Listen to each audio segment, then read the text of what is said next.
திருச்சிற்றம்பலம். இந்த பதிவில் சிவபுராணம் 5 வரிகள் மட்டும் பொருள் விளக்கும் ஒரு சிறு உபகதையோடு சேர்த்து இந்த பதிவில் சுருக்கமாக பார்க்கலாம். திருவாசகம் மாணிக்க வாசகர் சொல்ல சொல்ல 14 லோகத்தின் அதிபதி, மேலோருக்கும் மேலோருக்கும் மேலானவர், தேவாதி தேவாதி தேவருக்கெல்லாம் தேவன், அண்ட சராசரங்களையும் தன்னுடைய கட்டவர்களில் அடக்கி ஆளக்கூடிய அண்டநாயகன், பிரம்மன் தலிகில்லியவர், காமனை எரித்தவர், காலனை காலால் உதைத்தவர், அந்தகா துணனை அளித்தவர், ஜலந்தரனை வதைத்தவர், முப்புறங்களையும் எரித்தவர், அயனும் ஆளும் மாறியா அழலுருவாய் நின்றவர், கங்காளர் கையிலை மலையாளர், காண பேராளர், மங்கை பங்காளர், திரிசூல படையாளர், விடையாளர், தீயினும் வெய்யர், புனலினும் தன்னியர், ஷேயினும் நல்லர், தாயினும் நல்லர். அப்படிப்பட்ட தாயினும் தயா குணமுடைய பரமேஸ்வரன் சிவபெருமான் தன்னுடைய கரமறந்த எழுதிய தெய்வ வரிகளும் தெய்வ நூலும் தான் இந்த திருவாசகம் சிவபுராணம். இதை பார்த்துக்கிட்டிங்கன்னா மொத்தம் 51 பதிகம், 658 பாடல்.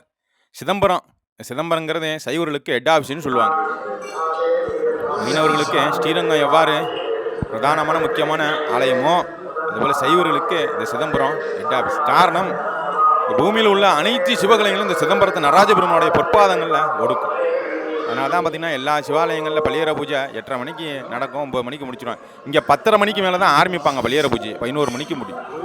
எல்லா சிவகலைகளும் இந்த சிதம்பரத்தில் இருக்கும். அப்படிப்பட்ட சிதம்பரத்தில், அதாவது தரிசிக்க முக்தி ஸ்தலம் சிதம்பரத்தில் மாணிக்க வாசகர் வந்து தங்கியிருக்கிற மடத்தில் இப்போ சிவபெருமான் அந்தனர் ரூபத்தில் மாணிக்கவாசகர் தங்கியிருக்கக்கூடிய மடத்திற்கு வந்து இந்த மாணிக்கவாசகர் இடத்துல உங்களுடைய திருவாசகம் முழுக்க பாடல்களை சொல்லுங்கள், நான் ஓலைச்சுவடியில் எழுதிக்கிறேன்னு கேட்க அவர் தன் வாயால் சொல்ல இவர் தன் கரமறந்து எழுதிக்கிறார். 658 பாடல்கள் அடங்கி 51 பதிகங்களை. என்னுடைய சிறப்புகளை தெரியும் தான் நம்ம இவ்வளோ விவரமாக சொல்கிறோம். நம்ம முன்னம்பதிவிலே சொன்னது போல் அப்பருக்கு 81 வாத ஒருவருக்கு செப்பிய நாளட்டில் தெய்வீகம், இப்புவியில் சுந்தரருக்கு 3 தொன் திருஞான சம்பந்தருக்கு அந்தம் 16 என்று அறி வெண்பாப்படி. அப்பர்னா திருநாவுக்கரசருக்கு 81 வயசில் முக்தி பேர். வாத ஒருவருக்கு செப்பிய நாளட்டில் தெய்வீகம்னா 4:8னா 32 வயசுன்னு அர்த்தம். இந்த சிதம்பரத்தில் நடராஜபெருமானுடைய பொற்பாதங்களில் ஐக்கியமாயிடுறான். அதற்கு முன்னதாக நடந்த நிகழ்வு தான் சிவபெருமானே அந்தன ரூபத்தில் மாணிக்கவாசகர் தங்கியிருந்த மடத்துக்கு வந்து அவரிடம் கேட்க அவர் சொல்ல தன் கரமறந்த எழுதுகிறார். இந்த திருவாசகம் முழுக்க 51 பதிகம், 658 பாடல் நாமும் தெரிஞ்சுக்கணும், நம்ம பிள்ளைங்களுக்கும் சொல்லிக் கொடுக்கணும். முன்னம்பதிவிலே நம்ம 50 வரிகளுக்குரிய பொருள் விளக்கத்தை பார்த்துட்டோம். அடுத்தாப்பில் உள்ள 5 வரிகள், மொத்தம் இந்த சிவபுராணம் 95 வரிகள். இந்த சிவபுராணத்தை ஓதுறதுனால, பாராயணம் செய்கிறதுனால, பக்தி சிரத்தையோட பிறருக்கு சொல்லிக் கொடுக்கறதுனால, கைங்கரியம் பண்ணுறதுனால இதற்கு என்ன பலாபலன் கிடைக்கும்னா, நம்ம பிறவி சுழற்சியிலேருந்து விடுபடலாம், ஞானம் கிடைக்கும், மோட்சம் கிட்டும், சிவபுரம் அடையலாம். வினைக்கு மருந்து இந்த திருவாசலம் முதல் பதிகமாக வரக்கூடிய இந்த சிவபுராணம். நம்ம முன்னம்பதிவில் 50 வரிகளுக்குரிய பொருள் விளக்கத்தை பார்த்துட்டோம். பாக்கி அடுத்தாப்பில் உள்ள 5 வரிகள் ஒரு சிறு உபகதையோட இதெல்லாம் நம்ம பார்க்கலாம். வல்வினையேன் தன்னை மறைந்திட மூடிய மாய இருளை அறம்பாவம் என்னும் அருங்கயிற்றால் கட்டி புறந்தோல் பொறுத்து எங்கும் புழு அழுக்கு மூடி மலஞ்சோறும் 9 வாயில் குடிலை மலங்க புலனைந்தும் வஞ்சனையை செய்ய. 5 வரி. இதற்கு அர்த்தம், கொடிய வினையில் சிக்குண்டிருக்கும் என்னை மறைத்து மூடிய மாயையாகிய இருளினை செய்ய தகுந்தது இது, செய்ய தகாதது என்னும் விதிகளால் கட்டி மேலே ஒரு தோலும் சுற்றி கெட்டுப்போவதாகவும் அழிக்கினை உடையதாகவும் உள்ள திசுக்கள் நிறைந்த மலத்தினை வெளியேற்றும் 9 துளைகள் உள்ள வீடான இவ்வுடலை வைத்துக்கொண்டு மயங்கி நிற்க 5 புலன்களும் ஏமாற்ற அப்படின்னு முடிக்கிறார். குறிப்பாக நம்ம என்ன சொல்ற, நம்மளோட உடலோட கட்டுமானத்தை சொல்கிறார். உடலில் எத்தனை துவாரங்கள் இருக்குது, 5 புலன்களில் எப்படி நம்ம ஏமாந்து போய் நிற்கிறோம் அப்படிங்கிறத சொல்கிறார். இது ஒரு சிறுகதையோட இதை நம்ம பார்க்கலாம். இது குறிப்பாக சுருக்கமாக உள்ள விளக்கம். நாம் இதில் பார்த்துக்கிட்டிங்கன்னா மனித உடலில் உள்ள 9 முக்கிய துளைகளை தான் வாயில்கள்னு நம்ம இந்து மதம் சொல்லுது, அறிவியலும் அதுதான் சொல்லுது.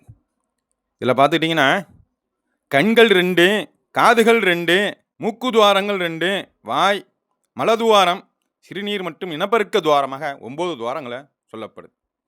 கண் என்ன பண்ணுது, பார்க்குது, காது கேட்குது, மூக்கு சுவாசிக்குது, வாய் பேசுது, உணவும் உட்கொள்ளுது, மலதுவாரம் திட கழிவுகளை வெளியேற்றுது, சிறுநீர் இனப்பெருக்க துவாரம் திரவ கழிவுகளை வெளியேற்றுது. இவ்வாறாக அறிவியல் படியும் ஆன்மீகப்படியும் 9 வாயில்கள். அதுபோல் நம்ம மனசில் 6 உட்பகைகள் உண்டு. பிறக்கும் போதே மலத்தோடு தான் பிறக்கிறோம். அதை வளர வளர 6 பகைகள் வளருது. காம, குரோத, மோக, உலோப, மதம், ஆச்சரியம். ஆக இத்தனையும் மாயை போல் நம்மளை சூழ்ந்துருக்கும். சூரியனை மேகம் மறைத்தது போல் சமயத்தில் பார்த்திங்கன்னா சூரிய பகவானை மேகம் மறைச்சிடும், சூரிய ஒளி பூமியில் படாது, வெளிச்சம் இருக்காது. அதுபோல் இந்த மாய இருள் நம்மளை சூழ்ந்து இருக்கும். அப்படிப்பட்ட இருளை நீக்கக்கூடியவர் ஈஸ்வரன்.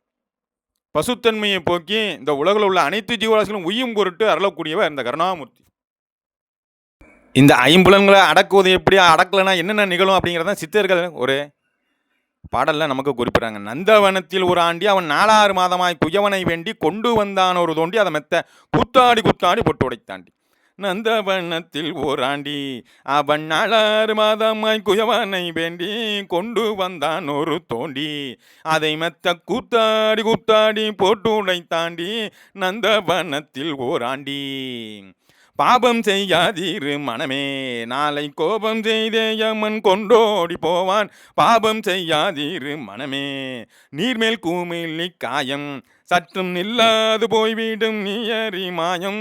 நீர்மேல் கூமில்லி காயம் இவ்வாறு சொல்றாங்க. நம்ம மனுஷ வாழ்க்கை நீர்மேல இருக்க ஒரு குமிழி போலையாம், மண்பானை போலையாம். அதை அவ்வளவு ஜாக்கிரதையா வச்சுக்கணுமா, இல்லாட்டி உடஞ்சி போயிடும். நீர்மேல் குமிழியில எப்படி நீர்மேல இருக்க குமிழி அந்த ஒரு முட்டை மாதிரி இருக்கும் பாருங்க, நம்ம எல்லாம் பார்த்துருப்போம். அது எவ்வளோ நேரம் இருக்கும், ஒரு நொடி இருக்குமா 2 நொடி இருக்குமா, டக்குன்னு உடஞ்சி போயிடும். அதுபோல் இருக்கக்கூடிய அந்த வாழ்க்கையில் நம்ம தவறி கீழே சிற்றின்பத்திலையும் தீய பழக்கங்கள்லையும் விழுந்துடாமல் காம குரோத மோக உலோப மதம் ஆச்சரியங்களுக்கு ஆட்பற்றாமல் இறைவனுக்கு ஆட்படணும். அந்த மாய இருளை நீக்கணும். அதுதான் குறிப்பிட்றாங்க. இதுக்கு நம்ம எடுத்துக்காட்டால் ஒரு சிறு கதையை சொல்லலாம். 5 புலன்களை அடக்காமல் இருந்தால் என்னென்ன நிகழும், அதான் ஆண்டவனுக்காக இருந்தாலும் சரி தான், தேவருக்காக இருந்தாலும் சரி தான், மனிதருக்காக இருந்தாலும் சரி, 5 புலன்களை அடக்கிறது ரொம்ப முக்கியம். நம்ம அகலிகை தேவேந்திரன் வரலாற்று கதை நமக்கு எல்லாருக்கும் தெரியும். பிரம்மதேவரால் உலகின் மிகச்சிறந்த அழகுக்கான உதாரணமாக அகலிகை படைக்கப்படுறாங்க. அவ்வாறு படைக்கப்பட்ட அகலிகையை கௌதம முனிவரின் தவத்திற்கு மதிப்பளித்து திருமணம் செஞ்சு கொடுத்துறார் பிரம்மதேவர். ஆக இந்திரனின் வஞ்சனையாக இந்த வரலாறுல என்ன சொல்றாங்க அப்படின்னா, கௌதம முனிவர் அதிகாலையில் நீடார சென்று விடுறார். அதற்கு காரணம் இந்திரன் சேவல் வடிவில் கூவி விடிந்து விட்டதாக முனிவரை ஏமாற்றி விடுறான். முனிவர் நீராட சென்றதும் இந்திரன் முனிவரின் வடிவிலேயே முனிவர் இருக்கக்கூடிய குடிலுக்குள் நுழைந்து அகலிகை ஏமாற்றி அடைஞ்சிடுறான். அதன் பிற்பாடு நதியில் குளிக்கும் போதே தன்னுடைய ஞான திருஷ்டியால் உண்மையை உணர்ந்த கௌதம முனிவர் குடிலுக்கு திரும்பி இந்திரனை பார்த்து கோபமடைந்து அவன் உடல் முழுவதும் 1000 கண்களாக மாறுபடி சாபமிட்டு போடுறார். அகலிகை யாராலும் பார்க்கப்படாமல் கல்லாக கிடப்ப என சபிச்சு போடுறார். பாருங்க, 5 புலன்களை அடக்காமல் இருந்ததுடைய விளைவு. தேவேந்திரனுக்கும் சாபம், அகலிகை கற்புக்கு அரசியாக இருந்த அகலிகை சாபம். அது பிற்பாடு பார்த்தீங்கன்னா தேவேந்திரனுக்கும் சாப விமோசனம் கிடைக்குது. அதுபோல் ராமபிரானின் அருள்னால விஷ்ணுவின் அவதாரமான ராமபிரானின் திருப்பாதங்கள் பட்டு அகலிகையும் சாபங்க நீங்குது. ஆக 5 புலன்களை அடக்கணும். எப்பேற்பட்டவங்களாக இருந்தாலும் சரி தான், 5 புலன்களை அடக்கலைன்னா அழிவு தான். அடுத்தபடியாக இன்னொரு சிறுகதை எல்லாருக்கும் தெரிஞ்சது. 5 புலன்களை அடக்காத எப்பேற்பட்ட ஞான நிலையில் உள்ள முனிவராக இருந்தாலும் சரி, 5 புலன்களை அடக்கலைன்னா பாதிப்பு தான். விஸ்வாமித்திரரின் தீவிர தவத்தை நமக்கு எல்லாருக்கும் தெரியும். பிரம்மரிஷி பட்டம் விட்டவர். இந்த விஸ்வாமித்திரன் தீவிர தவத்தை கண்டு அஞ்சிய தேவேந்திரன் அவரை மயக்க, பெண்களை கொண்டு மயக்க மேனகையை அனுப்புகிறார். அவளை அழகில் முனிவர் தவம் கலைஞ்சு சகுந்தலை பிறந்துடுறாங்க. இந்த வரலாறு எல்லாருக்கும் தெரிஞ்சுதான். 5 புலன்களை அடக்காம மேனகை கொடுத்த ஒரு முத்தத்தினால தன்னுடைய அத்தனை தபோவல வலிமை சக்தியும் இழந்து போடுறார். ஆக ரொம்ப முக்கியம் அந்த 5 புலன்களை அடக்கிறது. மனிதன் வெற்றியை அடையணும்னா 5 புலன்களை அடக்கினா மட்டுமே வெற்றி அடைய முடியும். அதுக்கு ரொம்ப முக்கியம் சிவபக்தி. புண்ணியங்களில் மகா புண்ணியம் சிவபுண்ணியம், திருச்சிற்றம்பலம். அதை நம்ம எல்லோரும் செய்யணும்.